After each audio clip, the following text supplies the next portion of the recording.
just make shit. Here's why. In 100 years, everyone that you know, love, and care about will all die, including me, and no one's really gonna remember everything that we did, for the most part. Now, I know that's a pretty dark way to look at things, but I have a story to really cement as to why that makes sense. Growing up, I never really found a sport that I could really cement myself in, do every single day like most people. Most people start off with basketball, football, something. For me, I didn't really get into that. That's the process. For me, I didn't really get into that until later on in my life. And the biggest thing that I ended up doing or catching on to early on was getting a camera. Like, I bought a camera and used a webcam to start recording YouTube videos. That was my thing.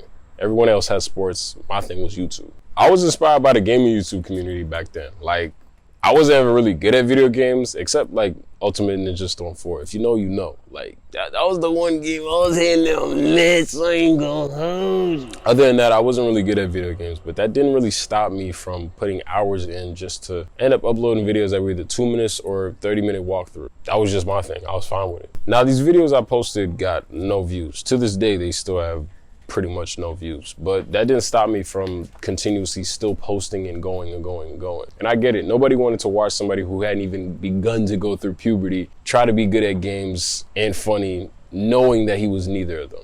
At least I thought I was. German for like that girls with low self-esteem dress like sluts. So does that mean your mom does too?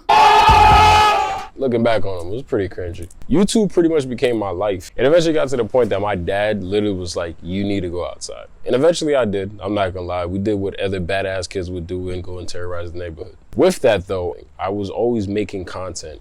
And what's funny about that is back then, I was 12 years old making what amounted to more, if not the same amount of videos that I have on this channel before I privated everything and started fresh. I was 12, bro. Hustling. I remember getting my first 100 subscribers and really having to work for them because I had to go up to people and ask them to subscribe to my channel in 6th grade. And let's just say, like, kids are not the nicest people. I figured that out pretty soon. And anytime I asked people to subscribe, it was either along the lines of, bro, your channel probably sucks. Why would I watch you if I could already watch these people? And what are you trying to be, a YouTuber or something? Yes, that's exactly what I was trying to do. I was trying to be a YouTuber. With that though, growing up, I learned how to have a thick skin at a very early age, and I'm forever grateful for that, because if it wasn't for that disrespect or if it wasn't for that rudeness or that brashness, I wouldn't have got to the point where I could basically do anything verbally and continuously be confident in myself. What's crazy about it is I stuck with it, and with that, everybody who used to ignore me or disrespect and not give me a chance ended up eventually coming back and saying that they're proud of me or they respect the fact that I can do what I do now. And that's either through private DMs or in person. So it's funny how things eventually, the tables turn? Tables eventually turn. It wasn't always sunshine and rainbows though, because I definitely remember going to school and kids would throw my videos up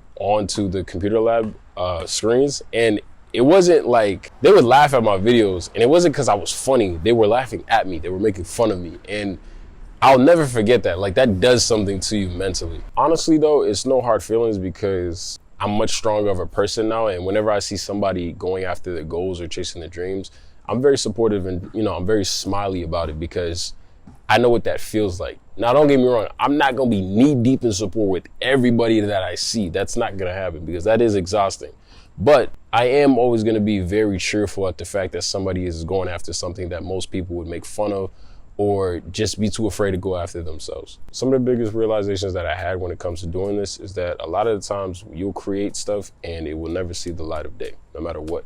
You'll create something and countless disasters will happen, i.e. my computer crashing before any video that I was ever trying to work on could ever get posted. I don't miss it. Even now, I've had to record this video 3 times.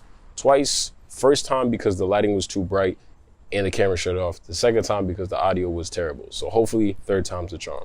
You'll have to restart over and over. Sometimes videos won't get shown, and it'll even get to the point where even if you have an opinion or you're making something that you find and genuinely love, you will get criticized for it. But with every input, there's an output, good or bad. That's the price you paid to be yourself in this life. So I sum all of that up by saying, take that first step. Take that first step so that your next step is your new first step. and so on and so on and so on. Move one goal at a time, because eventually you're gonna look back and see how many steps you took and how far you've gotten, and realize that you've come so far based off the accumulation of time and progression and consistency. Progress doesn't always look like what you think it does. Don't be tricked by that. Sometimes it's going forward, then back, left, right, stopping, reanalyzing, and then coming back just to go, oh, let's try this again. Progress is weird because a lot of times you think you did a lot of it to be shown that it represents progress, but a lot of times it's small little ticks, and it takes a lot of it before people are even impressed in most scenarios. Your first step doesn't have to be pretty, and your first step doesn't have to be perfect. And that's all you can ask of yourself every single day. And that's just to keep putting one foot in front of the other until you get closer and closer to the destination that you're trying to go to. When it's all said and done, nobody's gonna remember who said no to you, who you said no to, who supported you, who didn't support you. Nobody's gonna make it their life's mission for your mistakes to be broadcasted and televised every single day. If they do, bro, you gotta be doing something right, or that's just jealousy and hate. I'm sorry. But in most cases, they're too worried about their mistakes being broadcasted and televised as well. So they're not gonna have that much attention and focus on you. You gotta understand that. Neither you or me will be remembered forever. And that's a set fact. So I say that to say, make that first piece of content.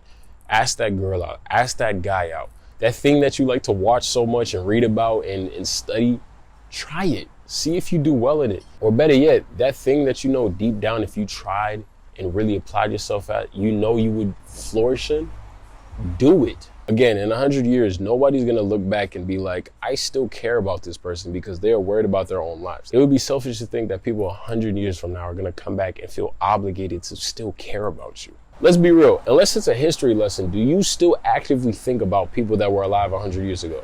No. So what makes you think the people that are going forward are gonna do the same? You're telling me you're gonna live your life and not do the things that you've always wanted to do because you're afraid of the mistakes that you're gonna make along the way. That's part of the process. Look, I'm making this video, and there have been people that have walked by me and they've made me stutter, and I have really good confidence, but that doesn't mean I'm still not gonna make mistakes sometimes. I just made a mistake right there talking to you. That doesn't mean I'm not gonna make mistakes sometimes. That's part of the process. You gradually watch yourself become better over time, and nobody is gonna sit there and be like, yo, this person won and got to their destination. Now let's only focus on all the negatives that they had, never any of the positives. How many times when people win do you always hear them talk about the negatives? Rarely, because people like to focus on the positives. So mess up as much as possible so you can get to the point that you learn and figure out what you need to go to and get to your destination. I know I am, because I know in 100 years time, nobody is really gonna care to look back unless somebody's shoving it down their throat. Your mistakes don't make you you. Your process and your victory does. Remember that. I'm rooting for you, and good luck.